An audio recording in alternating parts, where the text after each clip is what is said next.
What's good? We are live. Welcome. It is Friday, August 26th here, 10 a.m. in the beautiful Belgrade, Serbia, the capital of the former Yugoslavia. Um, so, hey, I'm saying shout out to Ukraine. Get used to that former title. When you broadcast from Kiev, you can be like, from the former Ukraine, coming at you live. But yeah, I guess they're Serbia now. Well, they were Serbia then too, but now the only Serbia. So today we're going to be talking. With. So this is a follow up.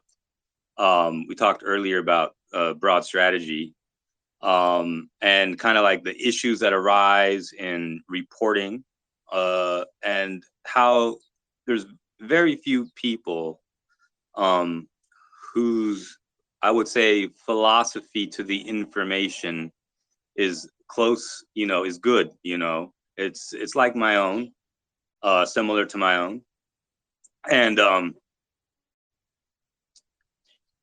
and I'm very discerning, and we're going to be talking with this gentleman, Wyatt Lim. You'll know him as hello, Commander.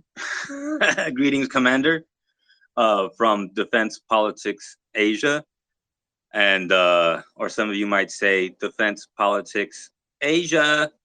And but he's definitely a serious guy, but has a good approach on his channel, YouTube, Defense Politics Asia, going very strong. It's an honor and a privilege to be able to talk with him as soon as we're able, when he comes in. And reporting on the conflict, and looking at everything going on, there are people who don't get it, and then there are people who do. And one of the problems is that people encounter is they kind of get polarized, and they just suddenly believe all the information coming from one particular side of a conflict, unverified information. And then, how do you sort through like rumors and things like that, right? We talk about 24-hour rule, we talk about 48-hour rule, things like that. And that's really, really difficult. Okay. That is super, super difficult. Because why? Because it's absolutely contradictory to human nature in media consumption, which is that people privilege breaking information over verified information. So then where do the natural ears, what are the natural flows of ears and attention, and, therefore capital flows and everything else? Those are just going to follow the breaking story, And so with Wyatt Lim's approach, he's doing something. I don't know if he's got a program or just extremely diligent, but it seems that he's got a live interactive map which people can use, and then it's updated with the information, like based upon the location. So if a Ukrainian or Russian Ministry of Defense or Telegram channel that reports on regularly on changes of position and things like that reports it, then it goes into his system. Okay, the location named is the location on the map, and then the whole story kind of comes up, like, this is where it was reported that these anti-artillery pieces were taken out, et cetera, et cetera.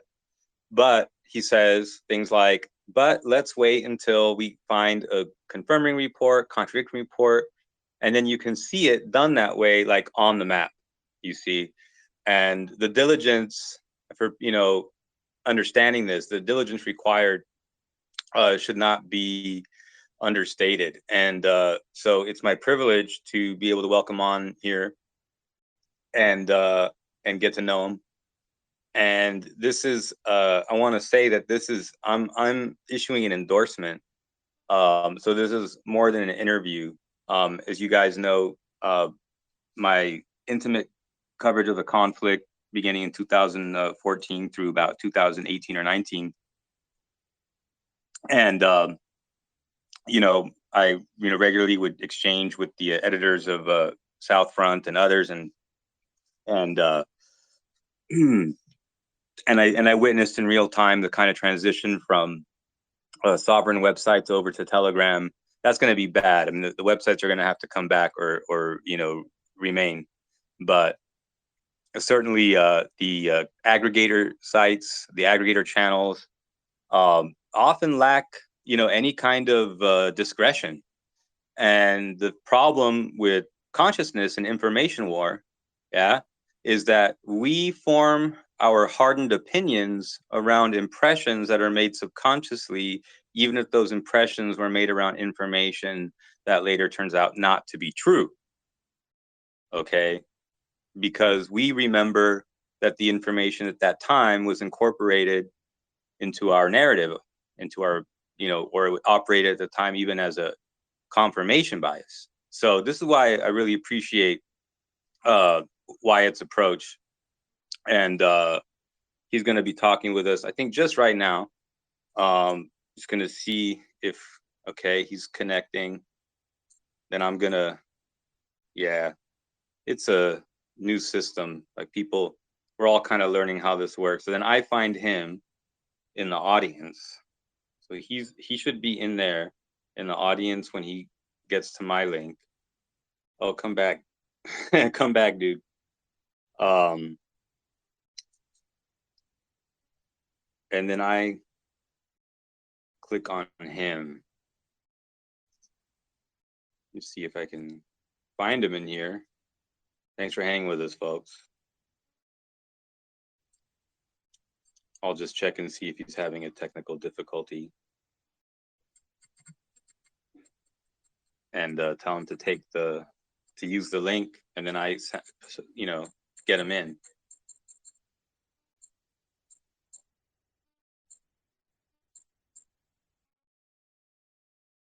All right, let me see if I can find him again. I just sent him another message. Hopefully he hasn't, thrown his phone out the window in utter frustration with this. Well, he'll be joining us very soon. I saw him try to come on, and we were actually talking on on Telegram on our privately. So it's just a technical thing. If anyone else knows him and interacts with him or whatever, they know how it works. They might better be able to help them connect. But all right. So in his work, you'll find regular updates. This is something that he's doing every day, every other day, and it's a difficult commitment, especially as there's always this looming potential of a grind, a kind of ISISification of the conflict, or the Syrianification of the conflict, where like the same towns go back and forth and back and forth. And I don't think he's going to be game for that. I don't think that's the type of conflict that he's interested in following. I heard him once or twice express a little frustration with his commitment, because I don't know, whatever, going into it, his thinking was. I know that he knew from his background or his understanding that that conflict wasn't going to be over instantaneously, but he'll be able to kind of tell us how he sees the pacing and everything, and how difficult what he might approach in terms of being able to keep up with his audience.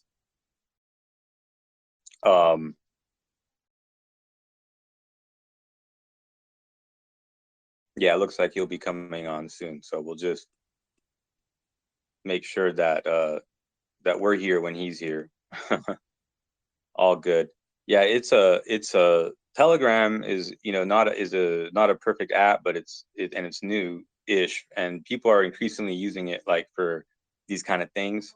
And the ease of use and ability to get it right will improve over time, and they'll probably like make adjustments. But he'll be joining us very soon, I'm sure. unless he tells me he's thrown his phone out the window. Oh, he still has his phone. All right. But yeah, they have like the reason that, again, that I'm endorsing this is because of the approach and using the 24, 48, 72 hour rule with a lot of the information. Also, general understanding of some of the principles involved, in terms of, concentration of units in time, or concentration of force rather in time. And, the force calculation, being its own, and then time, being a component in reality, right? In real time, in on the ground. And I like the way that he looks at different reports and begins to kind of actually infer from mixed reports the kind of things that are probably happening. If Because conflicting reports are not in themselves wrong, you see. It's a matter of where you are, where your operation is, and they can be honest reports from people involved in the operation as well. It's just that the talk about what you're doing when you're doing it, and what others may understand about what you're doing, are not always the same thing. And also, what we expect to see and what we see are related. So there's a lot of problems in interpreting these things. It's actually, there is a huge gulf. Uh, uh,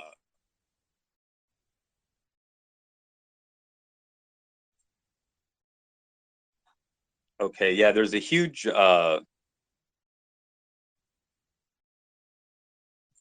gulf.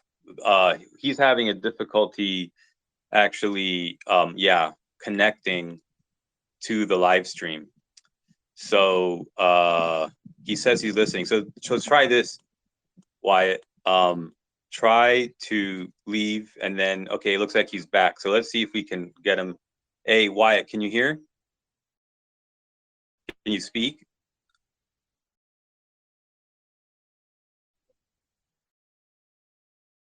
Yeah, we got him speaker up. Let's see if he can, if he hears, he should be able to talk. You just have to actually press the, on your smartphone screen, you actually have to press the button, like the microphone button. Like if it's crossed out, you actually tap it to activate it with your finger. But you've got credentials to speak.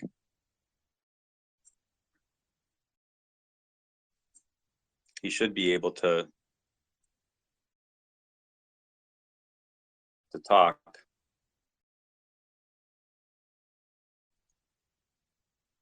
Um,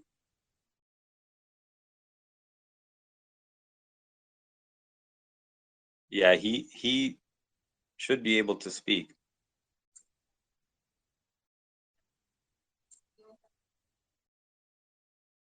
We'll see if he gets the. It might be kicking him out, or putting him back in, but I'm sure we'll nail this.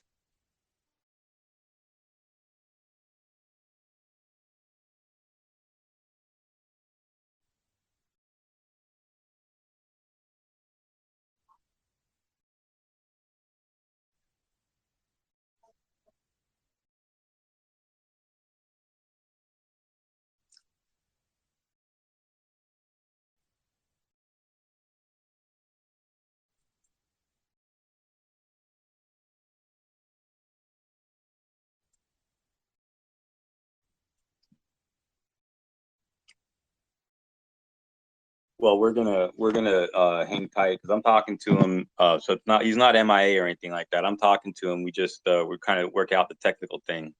Um,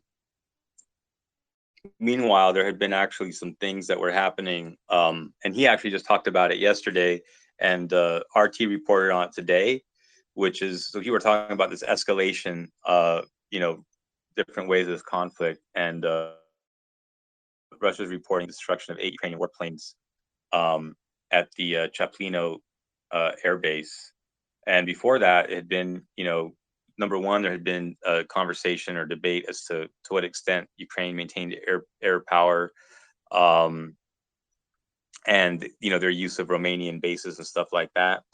And then when we get, yes, we should be able to hear from Wyatt right now.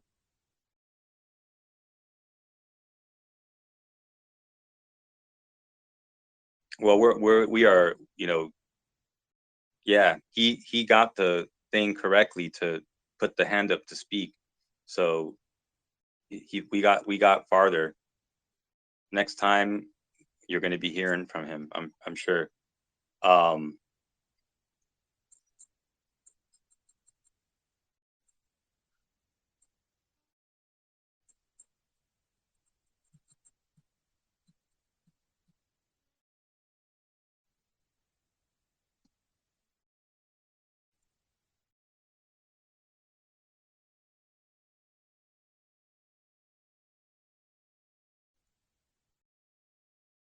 We'll get this to land, because I think I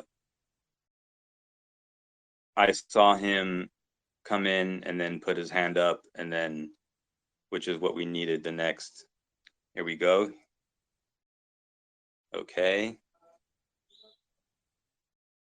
Then I put, now Wyatt can speak. And see, he can listen, and he's in here now. And then I put allowed to speak, but it doesn't let me let him speak. See, he should, hey, dude, Wyatt, you should join from the link, the speaking link that I gave you, because the regular, I think regular doesn't have that.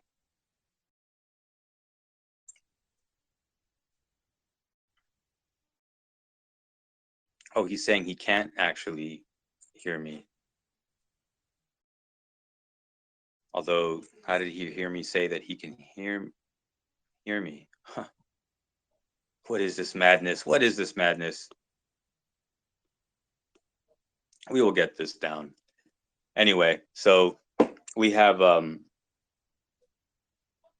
this air base, and people were saying, well, hey, how,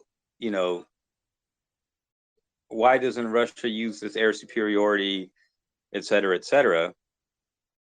And they have been using it. It's actually that Ukraine has a number of S-300s, and they have some upgrades on it, NATO upgrades, which are kind of adapted. So NATO understands the S-300 system somewhat, because they have in the arsenal of NATO forces that were former Warsaw Pact, they have S-300s.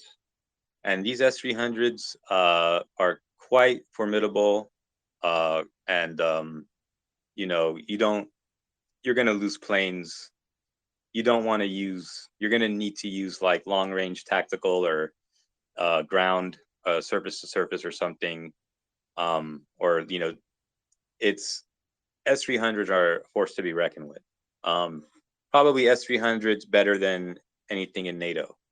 Upgraded S-300, or I don't want to say S-350, because I think that's kind of like a more like an export variant of S-400 or something like that. But I don't want to misstate that either. But nevertheless, these are serious. Wyatt. Hi. Can you hear me? Hey, how's it going? Okay, so what happened was that I tried to connect using the browser and my web browser, and then it can't connect. So apparently the live stream doesn't works with the browser. So I have to connect with my phone. Oh, yes. The browser is not a friendly device for the, Telegram is poorly integrated with the browser. There's a lot of things I can't do from it. But hey, we're glad to have you with us nonetheless, man.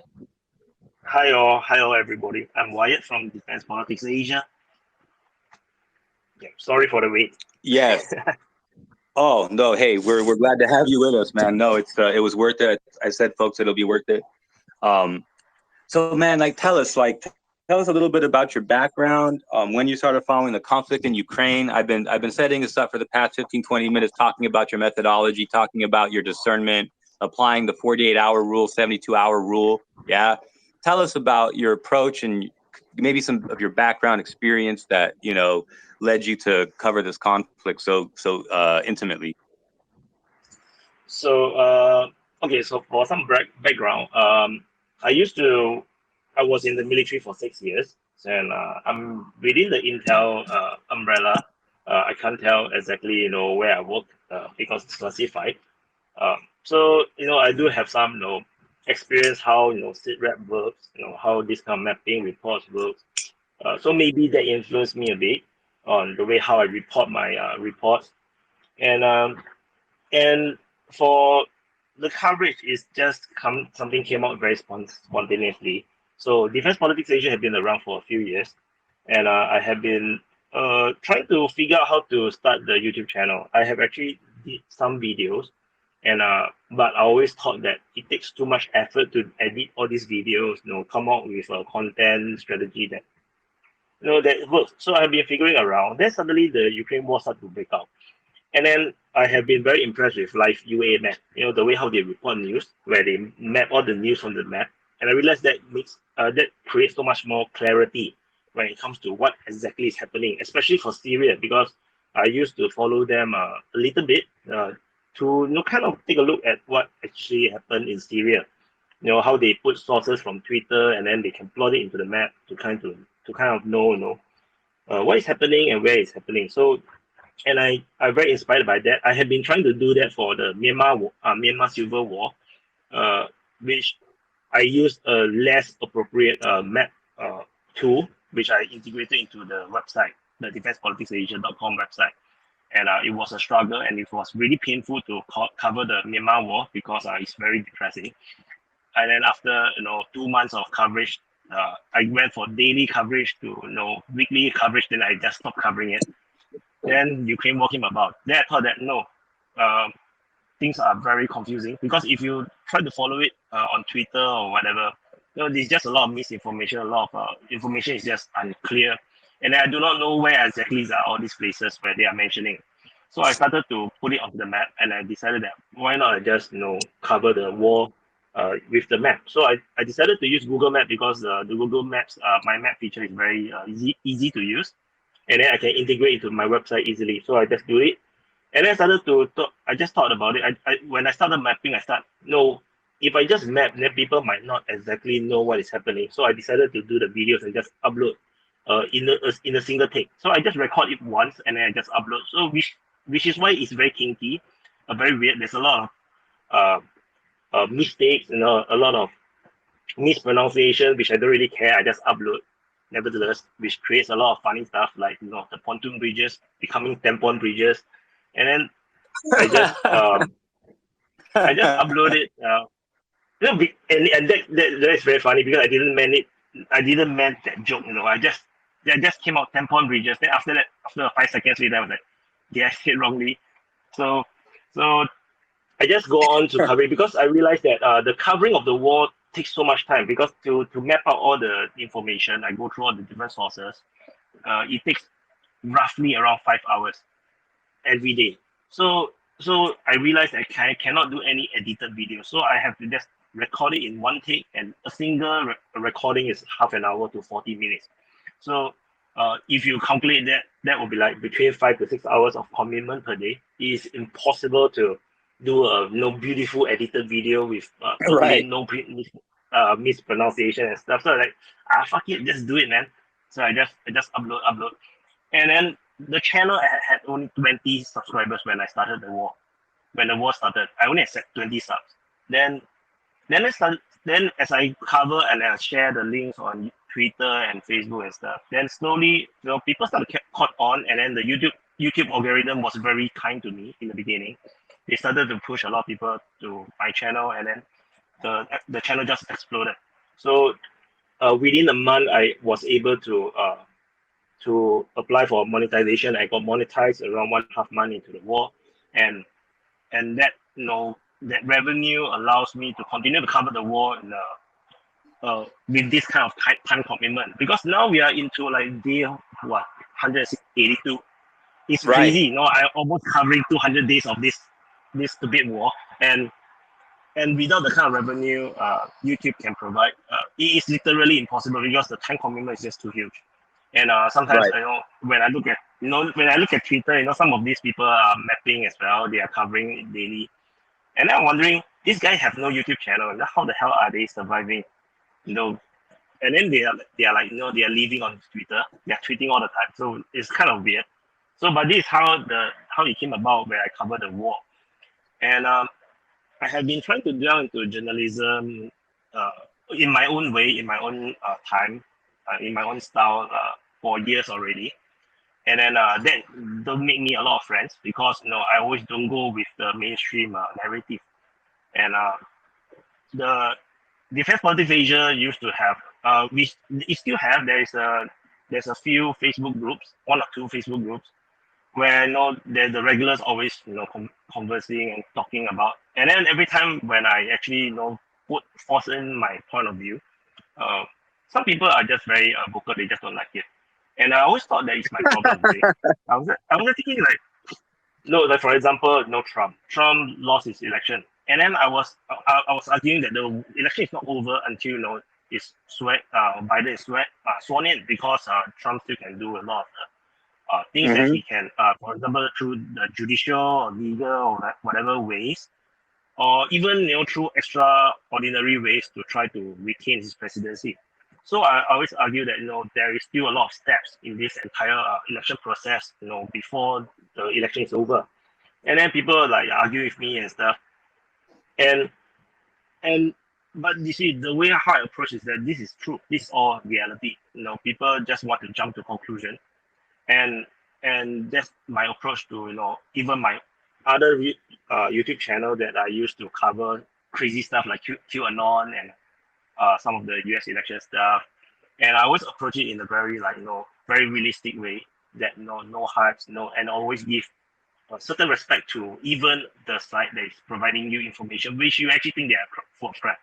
For example, a lot of the pro-Ukrainian sources or information, they are all nonsense. But you know, I always still give them a benefit of the doubt. Maybe they're right.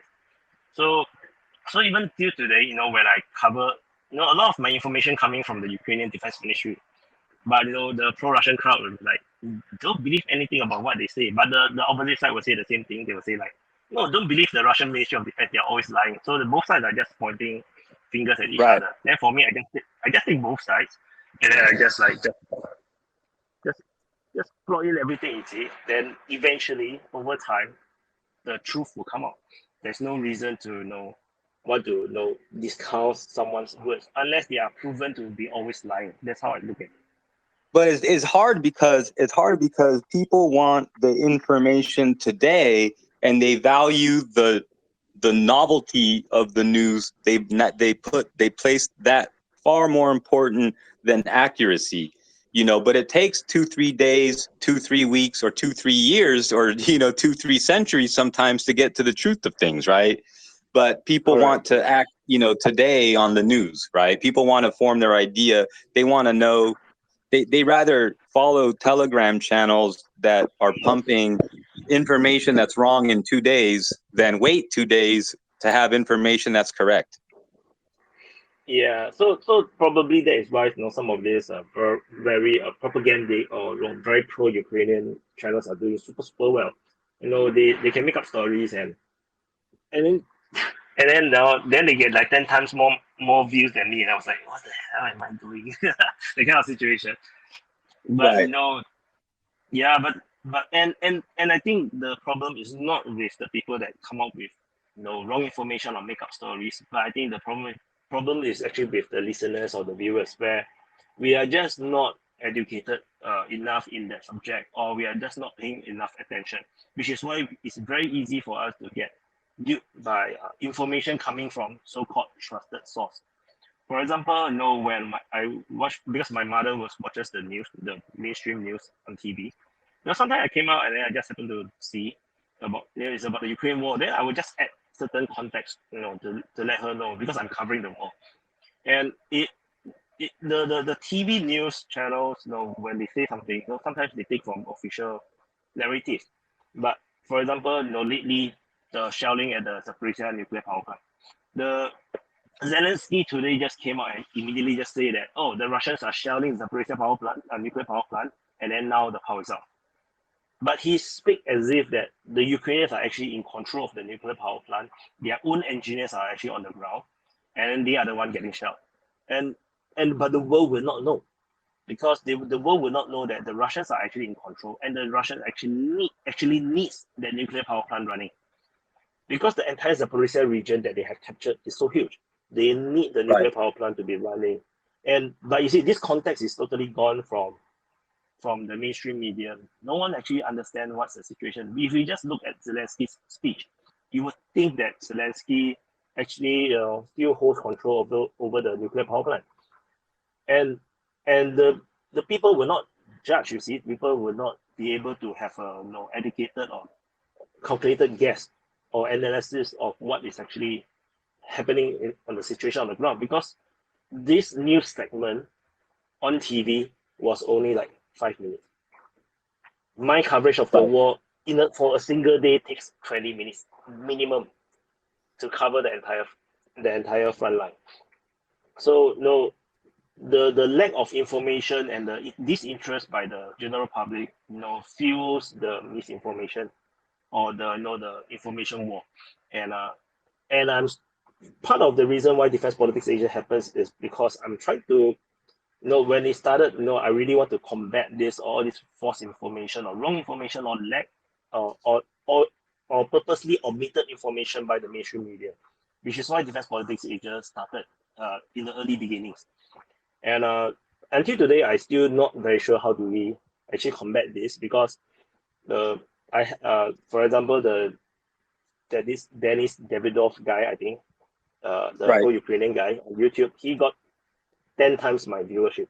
So, which means that for every viewer that views my content that actually capture the most accurate or neutral position of what's the war is happening, there will be 10 other people actually believing in the nonsense that coming out from the pro-Ukrainian side that is designed to get support behind the Ukrainian war effort. So, but that's the reality. Well, that's true. That's true, Wyatt. But I would say, in fairness to yourself, also that two other things to keep in mind is that YouTube, that the views displayed are an algorithmic calculation. There's not a 1-to-1 ratio between views displayed and actual views. And number two, a lot of the pro-Ukraine, talking about the National Endowment for Democracy or any of these USAID and foundational stuff that goes, or the Kingdom of Sweden or whatever, like all these things that kind of go in,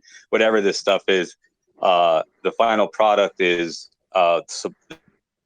there's sponsorship and bots and many things for that subsidize these YouTube, Google, Alphabet, whatever abominations. Yeah. I mean, you don't really know. You could be getting 2 or 3 times the views that you. I mean, we know this. I mean, I can speak confidently, on this. We've already encountered this, and we've talked to people before, people, experts, YouTube and stuff, and longtime content creators and insiders talking about the how YouTube ranks and does things. So there's a kind of in the layman speech, you call it like a shadow ban or shadow limitation or something like that, But so it is what it is, I do believe this is happening. There's definitely some form of algorithm that is applied to my channel. Despite that, I'm not exactly any propagandic channel. But the reality is there are channels. There is a Russian channel, I think called Sanya. He is getting more than 10 times of my views, and he's actually covering the war using my map, and he's maybe pro-Russian, I think. Because he speak in Russian, so his video is all in Russian, and he uses my map to cover the war. And no, that is so fucking frustrating. It is so heartbreaking. That is so outrageous, and it's man, I've been in similar experiences, and I can relate, and my heart goes out to you. And a mutual friend of ours had mentioned that to me, and one of my ideas to to tell people and all of our listeners to understand who's actually making the interactive map that they're seeing everywhere, like the best one out there that you make, and that we're actually talking to the guy who makes that map, and to support his work and find him, and send him the love, not whoever else is using it, please. Yeah, but for me it's okay, because ultimately the people who prefer the Russian, like to the war to be covered in Russian, there's nothing I can do about it. So and I believe that the people who speak Russians are more involved and invested in this war. That's also true. No, that's fair enough. That's fair, but we've seen your maps used by all kinds of people. Yeah. So it's okay, because that's the whole point of making the map, is to help to bring in information, and a fair one, at least as fair as I can go. And if there are people who use the map, that's not a bad thing. The only problem is that if my YouTube channel do not bring in the revenue, then it will start to get really, really hard. It's very hard to explain to my wife, saying that, oh, I'm gonna spend this X amount of time on this thing, and then I don't get money. That will create some problem, right? Yeah, So exactly. So there are also a lot of viewers also telling me, you should put on Rumble and put on Odyssey, which I actually, did port them over. So it's a natural port. Every time I post on YouTube, it will appear on Rumble and Odyssey as well. The only problem with Odyssey and Rumble is that they don't bring in the kind of revenue, which is actually disincentivizing creators to actually join their platforms, or to focus on their platform. So the people who tends to focus on perhaps Rumble or whatever, they are there because they are already prosecuted, so-called, by the situation happening in the cultural war in USA, right? Right, exactly. Yeah. So for my case, I have to play by the game rules, so make full use of what the YouTube can provide, gain the revenue, build up a war chest, and then expand the defense politics Asia, because the plan is always for DPA to become a media outlet rather than just a YouTube channel. So Right. the intention was eventually to hire journalists, reporters, or correspondents, and then to even have analysts. Then eventually maybe it's not just going to be my face, my voice, but maybe I will have a new. I will hire people to help to create more content, because me alone, there's only so much I can do. Like, for example, I say 5 hours, 6 hours just on Ukraine war per day. I literally can't cover anything else in Asia, and I call myself Defense Politics Asia. So it's a huge struggle. I know it should be defense politics Black Sea or something like that, But yeah, Defense Politics Ukraine now. Yeah. Well, now that we kind of have an idea, sort of a fourth wall kind of stuff, and understand kind of what behind the scenes, and most of the stuff you're doing is assessing the immediate future, but you personally have some ideas, like which way you think, like, long term this conflict looks like. What do you think what people might expect to see shaping up, just based on your sense of things, and willing to kind of put your neck out, and hey, if we're wrong, right? But just in 30 days, 60 days, 90 days, what do you think in terms of the eyes on maybe Kharkiv or Odessa or Mykolaiv or Dnieper, or however, So I start off with 1 month ago, or two, maybe 1.5 months ago. I make a prediction, because people were asking. So at that time, the war was at Lysychansk, and then the Russians are pushing very quickly. So I was saying that by the end of July, or the Russians will capture the entire of Donbass, because I was assuming that the entire Ukraine military is breaking. Then I was wrong. I was so wrong. So I just want to put this out there. I can be super, super wrong. We are still freaking stuck at Bakhmut, and we are not even in the middle of Bakhmut. So but my subscription is in terms of how I view what is the Russians going to do. It's actually very much in line with what the Russians say they will do. So the Russians already put out a statement very clearly. They say that the longer the Ukrainians are trying to drag it out and try to resist, so-called, then the more the Russians will revise their plans, they will capture more land, and Ukraine will become smaller. And in fact, they even made a threat that Ukraine will one day not even exist.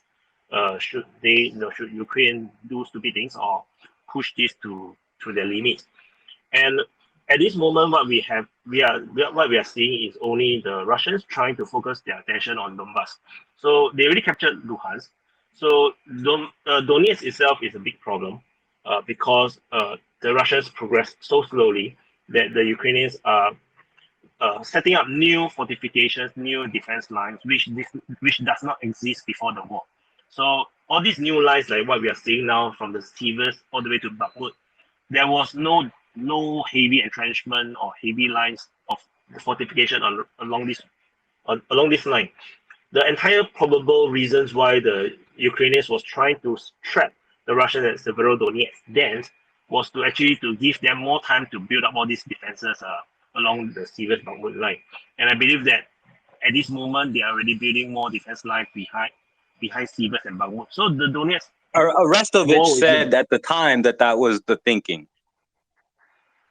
Yeah. But but the reality is what we are looking at the situation on the war now is that the Russians are taking a very, very long time to even progress a single village in Donetsk now, because this is because of all the time they have wasted,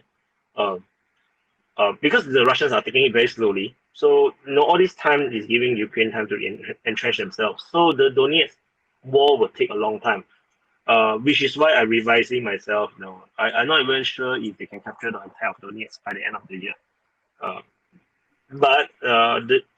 But there might be a situation where the Russians. I told my viewers this, that there's always this threat that the Russians will actually invade through the north again, Sumy, Chernihiv region. Maybe they will invade it again, because to me that is the only way that you can actually weaken the entire Eastern Front, is to draw more troops away towards Kiev again, like what they did in the beginning of the war. At this moment, I think Putin is trying to play a bit more conservative, which is why they are just doing it slowly and not wanting to expand the war again. And I think they also maybe the kind of casualties they are taking in the northern front in the beginning of the war is just too much for them. But in the long run, I believe that the Russians is going to capture a lot of territory. Odessa, Mykolaiv, maybe. My opinion is that they will capture the entire northern area. Chernihiv, Sumy. They will probably either absorb it, give it to Belarus, or they will actually make it an independent People's Republic, including Platova. Then Kiev region, the entire Dnieper River. Everything north and east of the Dnieper River, the Russians will take it, because there is a natural barrier so that it makes it easier to defend. And in the south, they'll capture the entire Dnipro, entire Zaporizhia, even the Kopivinsky, and maybe the Odessa, Mykolaiv. So basically, to reduce the front line to just maybe how far is this? Around 250, 260 kilometers, so that it's more easier to defend against a future Ukraine incursion. I think elimination of Ukraine as a country is going to be very, very difficult. That's my opinion. This is a real possibility right now, you think? But this is a very, very long term. If we are talking about years. Yes. Okay. So yeah, because they might actually even push further. They will maybe capture Cherkasy, Vinnytsia, Serva. But all these further, south of Kiev regions, they will probably just make them as neutral states, People's Republics, to act as a buffer zone. Because the main problem with Ukraine for the Russians is that they are becoming too anti-Russia, and they are so anti-Russia to the point where the Russians have no choice but to do something about it. So, but then to eliminate Ukraine as a country is impossible. So, but if you can push them all the way west, put some buffer zones in the middle, and then put yourself into some more defensible positions. For example, if you capture everything east and north of the Dnieper River, that will create a very, very strong natural barrier to protect Russia itself. It makes any invasion against Russia literally impossible. So I believe that is the main aim of the Russian Federation now, is to actually to eventually create a buffer zone that maybe permanently never become a neighbor with Ukraine.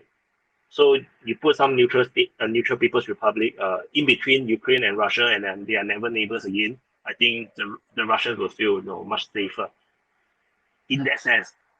So, but that's my opinion. But if you look at the Syrian war, the Russians entered the Syrian war, and it took them 2-3 years before they really actually help Syria and Assad to actually recontrol most of Syria. So Ukraine is a much bigger country. I think it will take a long time, given how Ukraine is still very adamant. The leadership is just insane. They're just sending people to die. So yeah, so that's how I look at it. But that's very long term. No, it's a very good description, and you make the case very well, and I can affirm that your references to I mean, in my own aggregation of the news and talking about it here, I and having a good memory for who said what and when, the Russians did say that that the existence of Ukraine itself is a question, and that, but in terms of the coming winter season, what kind of position in the South or the Black Sea do you think that they need to, or is a strategic position for them as they approach? We're talking about by November, or say between September, November, before the snows, where they, and before the earth gets that sludgy stuff, where they kind of would want to be in Mykolaiv or Odessa. I don't think that they will. So my opinion is that they will not want to capture Odessa and Mykolaiv anytime soon. The reason is because they want to really concentrate themselves on the Donetsk region, and whatever they are doing now, it seems to just to keep the Ukrainians really stretched. Because I don't think that at this moment geopolitically, it is viable for the Russians to capture even more land. That will actually help to fuel support for Ukraine. If they capture Mykolaiv or Odessa region, that will actually give the Europeans so much reasons to support Ukraine even more militarily and politically. Politically, they can able to do that. So the Russians are trying to bore the hell out of everyone, like what happened in the Syrian war. Syrian war or Afghanistan, for that matter, it was so boring that everyone just go back to their own life and do their own thing. Nobody actually gives a damn about what happened in Afghanistan, what happened in Iraq, what happened in Syria. And as a result, the Americans can do whatever they want, literally. Then, so I think the Russians are deploying this tactic of just bore the hell out of everyone, which is why I have a drop of viewers. People start to get very bored because nothing exciting is happening, and I think it's working. I've actually observed the same thing, Wyatt. We've observed the same thing. We said it here as well. So it's it's always great when two people arrive independently at the same thinking on that particular point. That they did seem to try that. There does seem to be a strategy of boring people to hell. In fact, I was just commenting yesterday that that the guy who does the daily reports, he and they translate him and everything, for the MOD, right? The video reports daily, he's boring as hell, it's the presentation is boring. It's, they're like, yeah, whatever, this, okay. But when you look at, you mentioned the possibility of a reopening of the front in Sumy or in something like this, or Kiev region even. That would come probably, I guess, through Belarus, but and that would serve the purpose of forced, redeployment or reallocation of resources out of the Donbass, right? Russians having the advantage of like fuel and maneuver and being able to maneuver through Belarus. Okay, fair enough. But they also have maneuver in the Black Sea and would not increase like a very, very strong increase in operations in the southwest Ukraine, draw forces in the same way, and also link up with their Kherson and link up with the Black Sea, etc. I suspect that the reason why the Russians are not doing that, is to avoid getting NATO worried, because Romania and Moldova is very cranky about like all this war happening so close to them. So if the Russians go into Odessa or Mykolaiv, Moldova is gonna go all NATO. It's gonna like Transnistria is gonna be in danger. They will go all nuts. So I think part of the reason why the Russians are doing this geopolitical reasons, they just don't want to trigger the West anymore than what is already been done. The northern front when they launch is that militarily the Ukrainians are very weak now in the north. Because imagine the Russians can rush all the way to Kiev when the entire regular Ukrainian army is still intact. So imagine what happens now, where most of the heavy equipment are all gone, most of the air force is all gone, and then most of the able fighting troops are all focused on the eastern or the southern front. The northern front is going to be very, very sparsely defended. And if the Russians going to make a deep push and serious push in the north, it's going to demoralize everyone in the east. And not to mention that you will mess up the entire supply chain, the supply line, the logistics. And then, when the soldiers start to go hungry, lack of ammo, which is already the case, you'll get worse, if a northern front suddenly appear, where Zelensky would definitely want to prioritize Kiev, which we have seen before, because this Ukrainian leadership is everything, just branding and propaganda.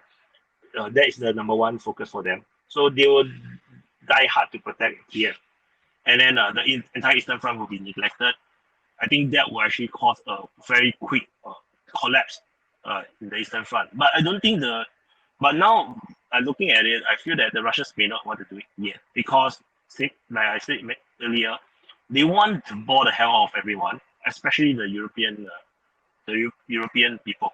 And if now that there's already heavy lack of energy prices going through the roof in Europe, people are not very keen on supporting Ukraine now. Going anti-Russia is very expensive for them now.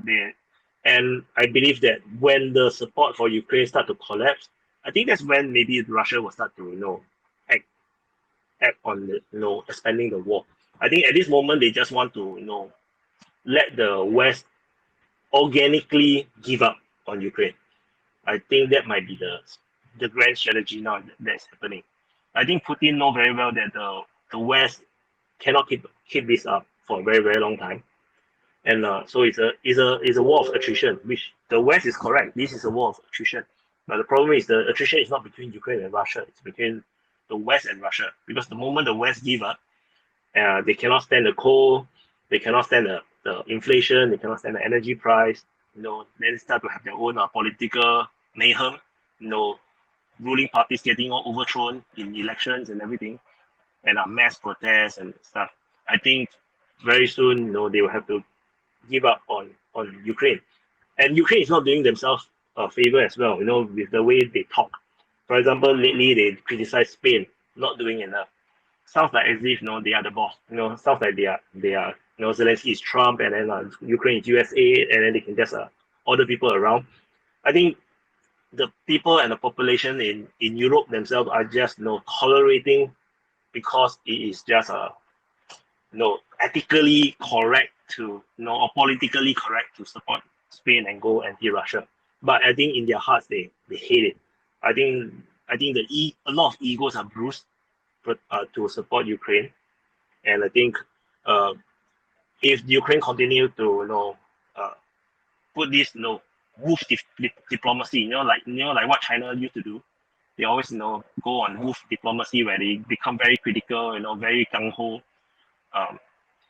criticizing people as if they are in a moral high ground. If the Ukraine continue to keep doing this and criticizing people or countries that do not provide them with weapons or ammunition or loans, eventually this country is going to break and they will start to fight back. I think we've seen a bit of this in Germany earlier, a few months ago, where I think I can't remember what is the incident. I think one of the German leaders snapped back at Ukraine. So when the political situation get even more tense in the European countries, and then Ukraine continue to play this game, I think the support will suddenly end, and then Russia will be in a better position to make a major military push and wipe out Ukraine, and no one will cry for Ukraine by then because everybody is so pissed off with Ukraine by then. But at this moment, we are still not there yet. So the information war is between Ukraine hyping up the war and the Russians trying to bore the hell out of everyone. So, for example, the bombardment at Zaporizhia, the allegations of Russian bombing a so-called a civilian train, all these are just trying to keep the Ukraine war interesting and in the headlines. But for the Russians, they are just trying to make it so boring that people just give up on that. I think this is the information war that we are actually watching now.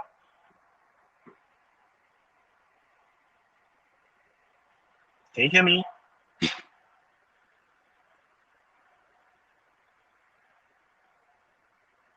Oh. The U.S. has said that that the Ukraine must negotiate with Russia.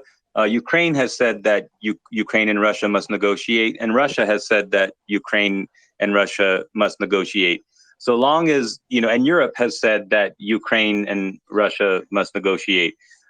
Everyone is saying that Russia and Ukraine must negotiate. And so long as that is what is said, then the conflict cannot end, because no one can say that the Zelensky has no clothes. No one can say that actually this is a debate between the U.S. and Ukraine and Russia. This is not about Ukraine. And now we have the reality, because if you wanted to end the conflict, that's who you would be negotiating. So that's the truth about what is involved in the conflict, right? So, but so long as Russia plays the game of what and kind of holds the U.S. to their own words that they have to negotiate with Kiev, then they continue to take more and more Ukrainian territory, right? Now, hypothetically, Wyatt, then do you think it's more probable that then that Kharkov, city of Kharkov, would be taken before city of Mykolaiv, or like how does that work in your head under that scenario? I mean, we don't approve of anything, or we're just saying in that we're speaking strategically in that scenario. What do you think? I think that Kharkiv region is a very tricky one for the Russians. I don't think the Russians actually plan to capture Kharkiv or the Kharkiv region as a whole. But when they were retreating earlier a few months ago, when they were retreating or giving up positions in Kharkiv region, they realized that the population were harassed. Some people died. Some people were allegedly tortured, and the Russians suddenly realized that they have put themselves into a trap where they cannot use the Kharkiv region, especially Kharkiv region is I think at least half of the people speak Russian. So they realized that they cannot abandon the people that they had conquered before, because if they leave, then it creates a humanitarian issue which they cannot ignore, because it will be another Donbass. So right. So I think halfway through the war, the Russians realized they have to change their strategy, because I believe that they only wanted maybe Izium because they need the location to connect to the south, to the north of Donetsk region, and to the railway lines and everything. But I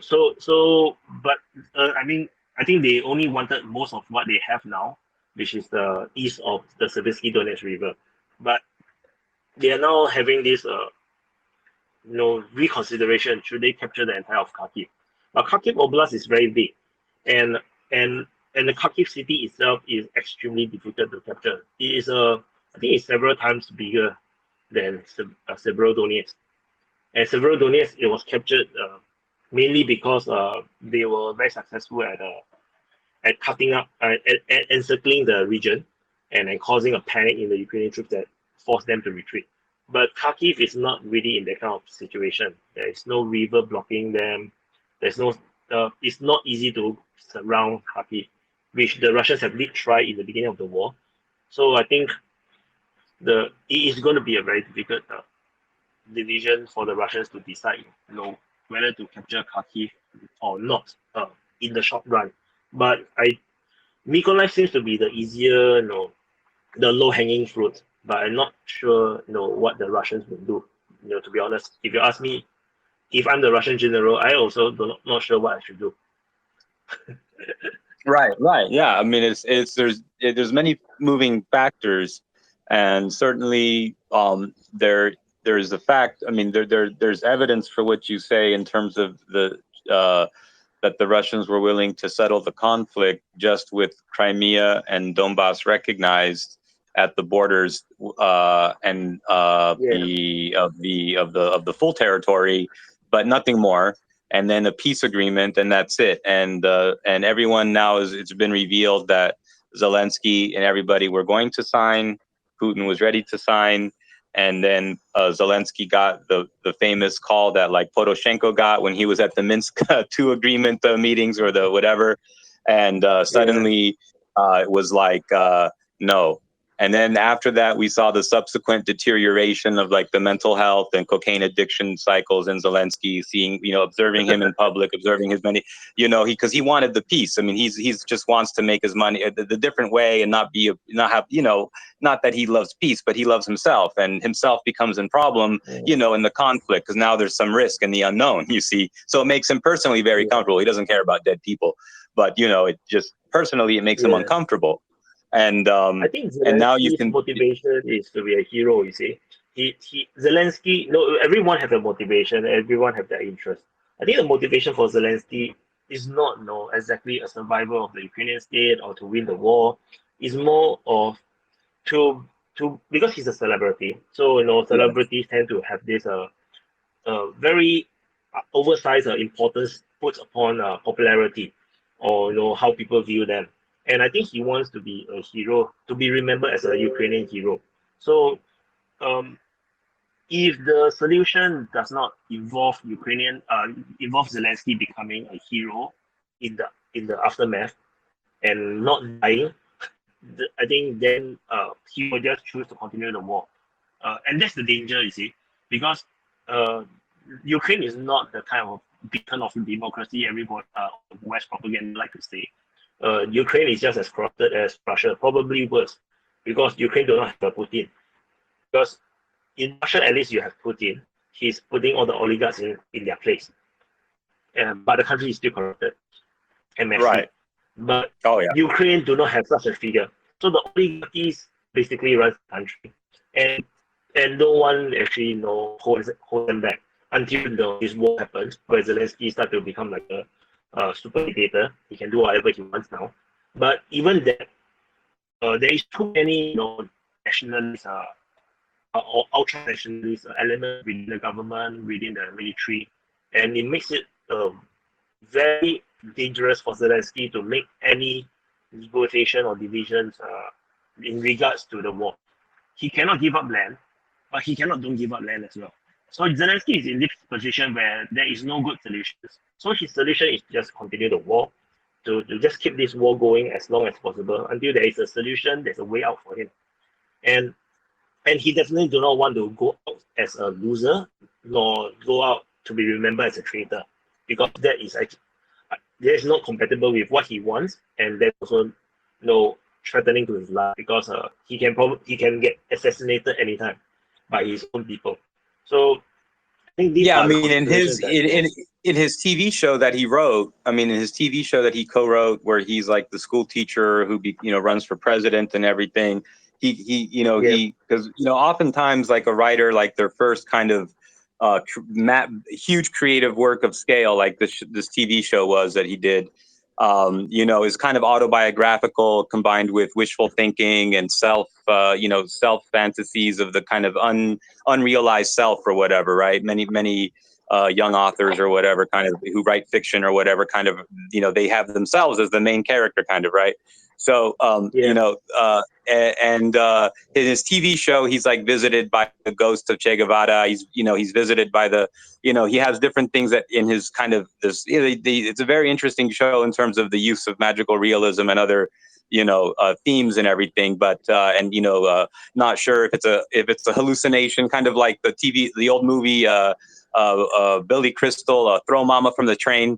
They had a lot of that kind of stuff where you wouldn't know if someone that was being killed was really being killed or if it was just like in someone's imagination or something. So it had a lot of this stuff going on, maybe similar to like that Dexter shit. But you had this TV show, and he is an actor, he is a performer.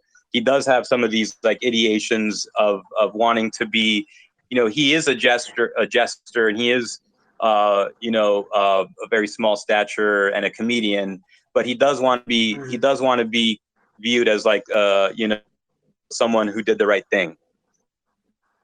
Yeah, I think no, I never expected it to be so difficult, and people tend to forget, be it Putin, be it Biden, Trump, or whoever leader. They're just human. They only have so much time. They just like my limitations. As much as I wanted to cover so much things, I only have 24 hours, and I can only cover the Ukraine war plus a little bit. And Zelensky is the same. He realized that he's very limited in whatever he can do. So I think that when he came into the presidency, he probably expected that he can do more, and then he realized that he can't. I think the oligarchies are too powerful, and then now is the perfect time for him to actually, to consolidate power. All the ultra nationalists he sent to the front and let them die. The people, the Azov style, battalion or Azov battalion, they all got arrested and caught by the Russians, and then he sent the HIMARS missile and take them out. So and the HIMARS, the killing of the POWs, the missile strike and the POWs is very interesting because the location of the POW prison is actually decided. It was demanded by the Ukrainian side. I'm not sure if people actually know that. The Ukrainians specifically wanted it to be so near to the front line. To do what to the front line? They want the POW prison, right, to be near to the front line. The location was actually more or less decided or agreed upon by the Ukrainians. Because typically, according to the Geneva Convention, the POWs are never supposed to be near the front line. They need to be kept away from danger. So to be able to be in range of a missile strike or even artillery strike for that matter, because it's so near to the front line, is actually abnormal. And the Russians simply agreeing to what the Ukrainians wanted, and then this happens. I think the Russians themselves also kind of like didn't expect this to happen. Yeah. So but I think for Zelensky, they just want all these people to die, and not be in the way. So it's very complicated if you actually go into the politics in Ukraine. I think I don't think I even know enough to comment much as I already said. Right. No, I mean it's a very corrupt country, but the many people voted for Zelensky in the last election who in the prior election voted against Poroshenko, or they weren't, and their vote wasn't counted. And in the election before that, the last real election based on the Constitution had been in 2014, and people voted for the guy then who the U.S. overthrew in the Maidan, of course, right? But like there was a very the outcome of the Poroshenko election was nonsense because it was done during a state of emergency and during inability for his ability to spy upon the opposition parties under the national emergency state and to control the voting and the counting of the votes. So the Poroshenko election was totally fake. But when Zelensky comes in, he says like, hey, we want to end the conflict, make a peace with Russia. We're going to, we don't want to force anyone to speak any language. We don't want to like be an anti-Russian state. We just want our land back and, blah, blah, blah. Right. So this was what people voted for. And that's not what they got, but and I think that is sufficient to explain where people are at right now. There had been at least two major elections in the past decade, between 2004 and 2014 that the American deep state had subverted, and was creating a ongoing constitutional crisis, and then the violation of the rights of people and language and basically genocide. So they've been promoting in the kind of like, if you follow all the parties that actually in power, in government today in the Rada, their leaders have been saying openly genocidal things. There's no debate about that. These are not at secret meetings. These were, on television, like in the big address, on the stairs of the parliament, burn them all, kill them all the women and children too, raise all the fields from here to Moscow, blah, blah, blah. And, and drive the Muscals, into the Pacific Ocean or whatever. And it's actually actually interestingly anti-Asiatic rhetoric, that the Muscovites are actually kind of like a Mongolian puppet state or something like this, and that they actually only look like Slavs, but they're the pretenders, and that we, the Ukrainians, are the true Russians, and to prove that we must kill the Russians. That is so medieval. Who can wipe out an entire ethnic group nowadays? You can't. It's just impossible. I mean, even the Germans tried in World War II, and what's the result? It did not do anything. It just killed a lot of people. But the Jews are still around. The Polish are still around. No, the Russians are still around. Right. Yeah. It's even Cambodia, you see. Right. So right. So I just feel very sad, that this is the situation in Ukraine, because I think for the elections, the Ukraine presidential elections, people did not really this, like even their general elections, people fail to realize, ever since the 2014 coup, the Maidan, Euro Maidan, people didn't realize or didn't really research that since Donbass, Luhansk and Donetsk, in a way, succeeded away from Ukraine, the entire vote share now become pro-West, because previously it was 50-50. 50% is more pro-West, 50% is more pro-Russia. So the election is always very balanced, and it's just that, in the 2010 election, Yanukovych happens to, win by a little bit more. But then when you remove Crimea, when you remove Donetsk, you remove Luhansk, then the Ukraine essentially becomes totally pro-West. The pro-Russian crowd will never outvote the pro-Ukrainian crowd and the pro-West crowd. It's impossible.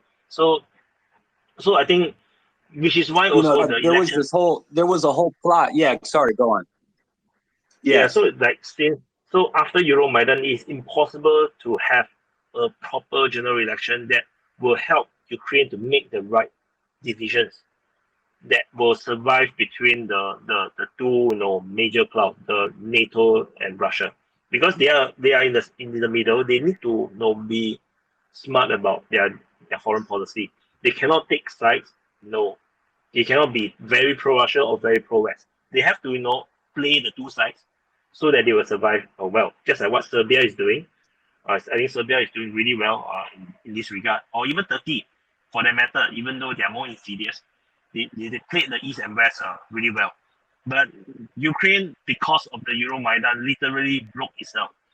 because Euromaidan basically caused this 50-50 situation to become like a 70-30, 60-40 situation, which makes it impossible. That means every single decision will be pro-West, pro-West, pro-West. Every candidate voted in will be pro-West. I think Zelensky was the last bet, by the people, hoping, they can get their, get peace back, get normalcy back, and never did they expect the most promising candidate turned out to bring them to war. So, and everybody died from that. We've been speaking with Wyatt Lim of Defense Politics Asia, and this is a website and a YouTube channel, and you can type it in just like that, Defense Politics Asia, and even YouTube still, shows him. So that's fantastic. I mean, Google still shows him. That's fantastic. That when you just search him, you don't have to worry about some kind of fancy browser. You're not being eliminated yet, but you're on fire, man. So be careful, and God bless. Can you tell us, just leading us out, conclude for us with if you think there's something that can make the peace right now, that can end the fighting, end the bloodshed, what do you think realistically, if at all, both parties could go tomorrow, sit down and make the peace happen? If it is an impossibility, but if so, it is a fantasy world. In this is that Ukraine just agree to let Russia keep everything that they are holding on now, and agree on that. The Russians will really seriously consider it. But that will also mean that Donetsk will be only half of Donetsk, and but the Russians will actually take a very big consideration. But the Russians unlikely will want to agree because militarily they know that they can take the entire Donetsk. So maybe Zelensky will have to say, okay, whatever you have now plus the entire Donetsk. I think the Russians will agree to end the war immediately, because that will be already a geopolitical victory, a military victory, and a political victory as well.